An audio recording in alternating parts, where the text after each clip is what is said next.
You have seen the image 1,000 times. A triangle rising out of the desert. Perfectly symmetrical. Impossibly smooth. So familiar that your brain barely registers it anymore. But here is the thing. The more you actually look at it, the less sense it makes. And the real secret buried inside the Great Pyramid is not what most people think it is. It is not a tomb. Not exactly. Not a power plant. Not alien technology. The real secret is far stranger than any of those theories.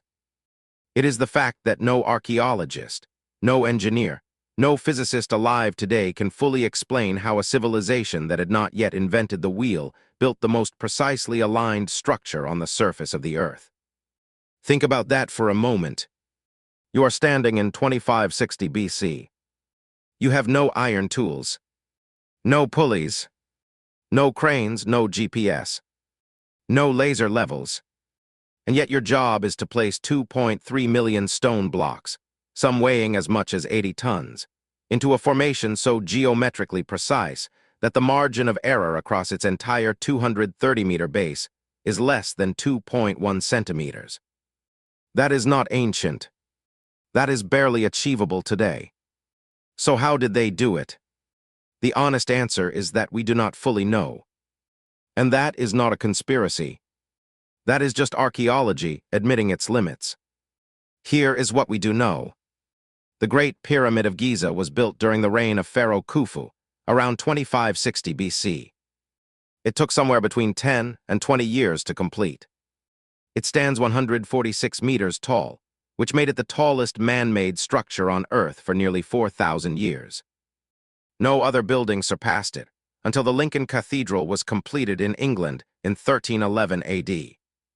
Think about that number. 4,000 years at the top.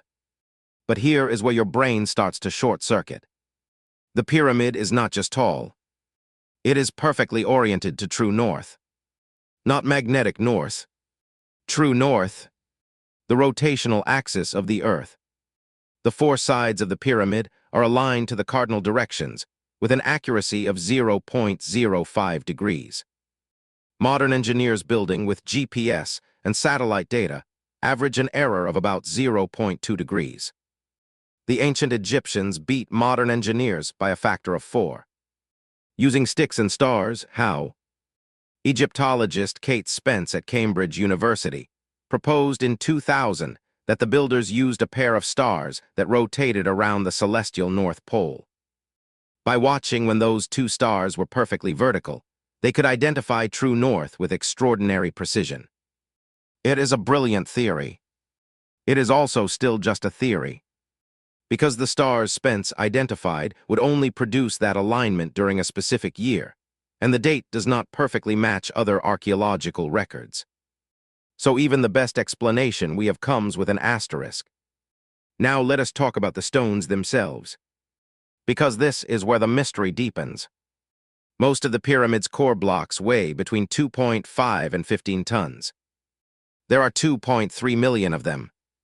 Even if you worked 10 hours a day, 365 days a year, for 20 years, you would need to place one block every 2 minutes to finish on time. One block every 2 minutes. Each one quarried, transported, lifted, and precisely placed. Every single day. For 2 decades. The limestone came from quarries directly across the Nile. The granite blocks in the inner chambers, some weighing 60 to 80 tons, came from Aswan, 800 kilometers away. Researcher Mark Lehner, who has spent decades excavating the plateau, discovered in the 1990s that a lost harbor and canal system existed near Giza. The stones were likely floated by boat along the Nile and then dragged on wooden sledges over wet sand, which reduces friction dramatically. Lehner's team actually ran experiments and confirmed that wet sand allows a team of workers to move massive stones with surprisingly little force. So far, so good. Boats and sledges. That makes sense. But then you get to the upper courses of the pyramid, where the stones weigh just as much but sit 100 meters in the air. And the sledge theory runs out of road. Some researchers believe ramps were used. But there is a problem with ramps. To drag an 80-ton block to the top of a 146-meter pyramid on a ramp, the ramp itself would need to be over a kilometer long just to maintain a workable incline. A ramp that long would require more material to build than the pyramid itself. And no archaeological evidence of such a ramp has ever been found. French architect Jean-Pierre Houdin spent years building a 3D computer model of the pyramid. His theory, published in 2007, proposes that an external ramp was used for the lower levels, and then a spiral internal ramp running just inside the outer casing was used for the upper courses. It is elegant. It is mathematically sound. And there is even radar evidence suggesting hollow spaces inside the pyramid walls that could match Houdin's internal ramp. But no one has been able to definitively confirm it. The pyramid has not given up that particular secret. And then there are the chambers. The king's chamber sits at the heart of the pyramid, carved from solid red granite. It is 10 meters long, 5 meters wide, and 5.8 meters tall.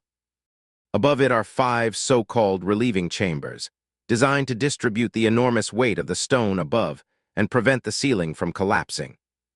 The ancient Egyptians were not just stacking rocks.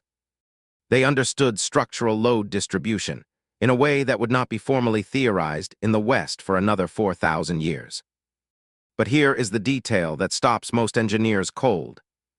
The sarcophagus inside the king's chamber is wider than the entrance to the chamber. It could not have been carried in after the room was built. It had to have been placed there during construction, with the entire pyramid built around it. That means the builders planned the interior of the structure, including its furnishings, before the exterior even existed. They were thinking in 4 dimensions before the concept had a name. In 2017, a team of physicists using a technique called muon tomography, which uses cosmic ray particles to image the interior of dense objects the way X-rays image your body, detected a large, previously unknown void above the Grand Gallery inside the pyramid. It is at least 30 meters long. Nobody knows what it is. Nobody knows what is in it. And as of today, no one has opened it. The pyramid is still keeping secrets that modern technology can detect but cannot reach. Researcher Zahi Hawass, former head of Egypt's Supreme Council of Antiquities, spent his career defending the conventional theory that the pyramid was built by organized teams of paid workers, not slaves, as popular culture often assumes. And the evidence supports him. Workers' villages have been excavated near Giza. The workers had doctors. They ate beef and fish. They were organized into teams with names like Friends of Khufu and Drunkards of Menkora. They were not prisoners. They were professionals. And that makes the achievement even more extraordinary, because it means this was not a feat of brutal, forced labor. It was an act of organized, motivated, skilled human effort at a scale the ancient world had never seen before. Which brings you to the deepest secret of all. Not the alignment to true north. Not the missing ramp. Not the hidden void. The deepest secret is this. The Great Pyramid represents a moment in human history when our species crossed a threshold. When we stopped reacting to the world and started imposing our will upon it. When we looked at a desert and decided to build something that would last longer than any empire, any language, any religion that came after it. The people who built the pyramid could not have known that 4,500 years later, billions of humans would still be looking at their work. But they built it as if they did. You live in a world full of buildings taller than the Great Pyramid.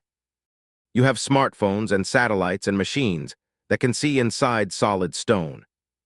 And yet the pyramid still contains a chamber no one has entered.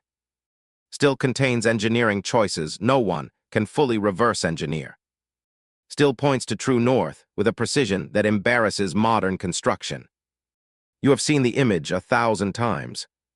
A triangle rising out of the desert. And every single time, without quite knowing why, you stop and look. Because somewhere deep in your brain, below language, below reason, you already know.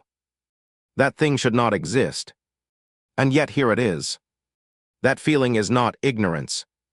That feeling is correct.